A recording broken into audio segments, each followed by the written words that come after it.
আসলে উনি আসার জন্য সম্পূর্ণভাবে প্রস্তুত, এবং আশা করি ইনশাল্লাহ নভেম্বর ডিসেম্বরের শেষ পর্যায়ে চলে আসবেন। এটা আসলে ঘোষণা এখনো হয় নাই, ঘোষণা জাতীয় নেতৃবৃন্দ দিবে। আমরা কাজ করার জন্য চেষ্টা করতেছি।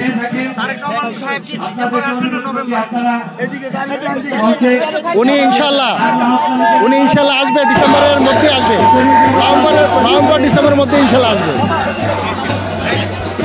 আমাকে হত্যার উদ্দেশ্যে আমার উপরে নির্মমভাবে আঘাত করা হয়। সেদিনকার প্রতিক্রিয়া ছিল, আমি ভালোবাসতে এসেছিলাম শরীয়তপুরকে, আমার বুক থেকে ভালোবাসা ছিনিয়ে নিয়েছে। আজকের প্রতিক্রিয়া হচ্ছে আমরা ইনশাল্লাহ সেই দিনের সেই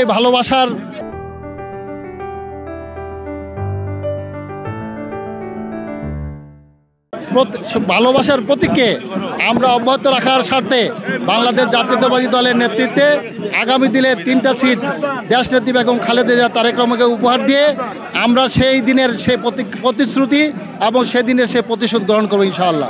তার নেতৃত্বে শরীয়তপুর জেলা একটা আধুনিক মডেল বাংলাদেশ জাতীয়তাবাদী দল তৈরি করবেন, এবং সেটা আপনাদেরকে নিয়েই, আপনাদের দীর্ঘদিনের যে প্রত্যাশা, যে আপনারা নির্যাতিত হয়েছিলেন, গণমানুষের আপনাদের আকাঙ্ক্ষা পূরণ করতে পারেননি, বাংলাদেশ জাতীয়তাবাদী দলের যে গণতান্ত্রিক অধিকার আদায় হয়নি, সেই অধিকার আদায়ের লক্ষ্যে আপনাদের কথা বলার অধিকার আদায় করার ক্ষেত্রে এই তারেক রহমানের নেতৃত্বে আপনাদেরকে নিয়ে আমরা ইনশাল্লাহ এই শরীয়তপুর জেলাকে একটা বাংলাদেশ জাতীয়তাবাদী দুর্গ করে তুলবে ইনশাল্লাহ।